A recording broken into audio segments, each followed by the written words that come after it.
बिस्मिल्लाहिर्रहमानिर्रहीम। अस्सलाम वालेकुम वरहमतुल्लाहि वबरकातुहू। आज की इस वीडियो में हम आपको एलर्जी की अलामात और उससे निजात का तरीका बताएंगे। वीडियो को मुकम्मल देखिएगा। उम्मीद है इंशाअल्लाह ताला आपको इससे ज़रूर फ़ायदा होगा। ख़ारिश खुजली दुनिया में पाई जाने वाली आम बीमारियों में से एक बीमारी है और जिसका एक सबब एलर्जी भी है।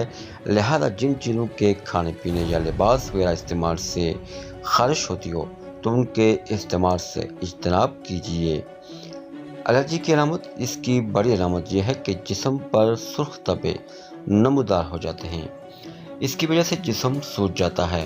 एलर्जी ज़्यादा देर तक नहीं रहती, दवा लेने से इसमें अफाका हो जाता है।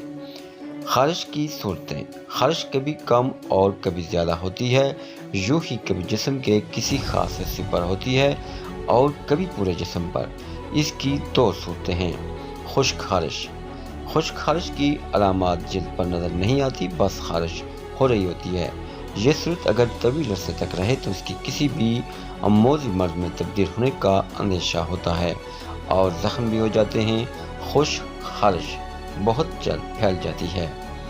दूसरे नंबर पर तर ख़ारिश, शुरू में ये भी खुश्क ख़ारिश की तरह होती है, बाद में फुंसियाँ और ज़ख्म हो जाते हैं। इस ख़ारिश में ज़्यादातर हाथ पाँव की उंगलियों के दरमियान की जगह, बगल और पेशाब की जगह मुतासर होती है, जबकि रात के वक्त तकरीबन पूरे जिस्म में ख़ारिश होती है।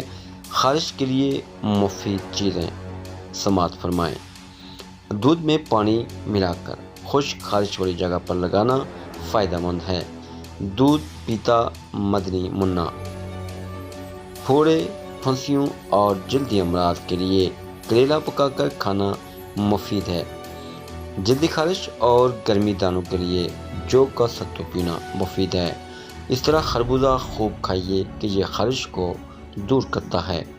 ख़ारिश वाली जगह को गर्म या सादा पानी से धोना भी मुफीद रहता है। तरबूज दोनों तरह की ख़ारिश के लिए मुफीद है। मूली और इसके पत्तों का रस जलन और ख़ारिश के लिए मुफीद है। कीड़े वगैरह के काटने से ख़ारिश हो तो मुतासरा जगह पर केले का छिलका रखने से ख़ारिश से सुकून मिलेगा। बगल की ख़ारिश के लिए गर्मियों के मौसम में पसीना ज़्यादा आता हो और नहाने का मौका न मिले तो इस सूरत में बगल को साबुन से धो लें, इंशाअल्लाह जल्द सुकून मिलेगा और ख़ारिश में भी कमी होगी। गुस्ल के लिए ख़ारिश का इलाज, रोज़ाना नहाना सेहत के लिए मुफीद है और जिसे ख़ारिश हो तो रोज़ाना अच्छी तरह साबुन लगा कर नहाए और अगर सूखी ख़ारिश हो तो खूब मल कर गुस्ल करे। जो कपड़े उतारे थे वो धूप में डाल दे ताकि जरासीम मर जाएं।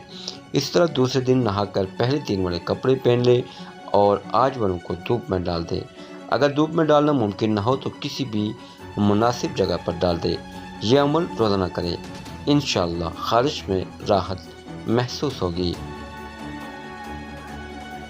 सूखी ख़ारिश के लिए जिससे खुश्क ख़ारिश हो उसे चाहिए कि जब नहाए तो जिस्म पर साबुन लगाने के बाद थोड़ी देर छोड़ दे, क्योंकि साबुन में मुख्तलिफ केमिकल्स होते हैं जो ख़ारिश के जरासीम को मार देते हैं। ख़ारिश के लिए हलवा, सौंफ और धनिया दोनों 250 ग्राम बारीक पीस कर आधा किलो चीनी लेकर 750 ग्राम असली घी में मिक्स करके महफूज कर लीजिए। रोज़ाना सुबह शाम 25-25 ग्राम खा लीजिए, इंशाअल्लाह ख़ारिश के लिए मुफीद पाएंगे। सादा पानी और शहद, रोज़ाना सुबह नहार मुँह, अगर रोज़ा हो तो अफ्तार के वक्त सादा पानी में 2 तोले खालिस शहद मिलाकर पी लीजिए, इंशाअल्लाह ख़ारिश से छुटकारा हासिल होगा। चुकंदर से ख़ारिश का इलाज, चुकंदर को बारीक काट कर पानी में उबालें, जब ठंडा हो जाए तो खुश्क ख़ारिश की जगह और ख़ारिश की वजह से होने वाले ज़ख्म पर लगाएं, इंशाअल्लाह फ़ायदा होगा।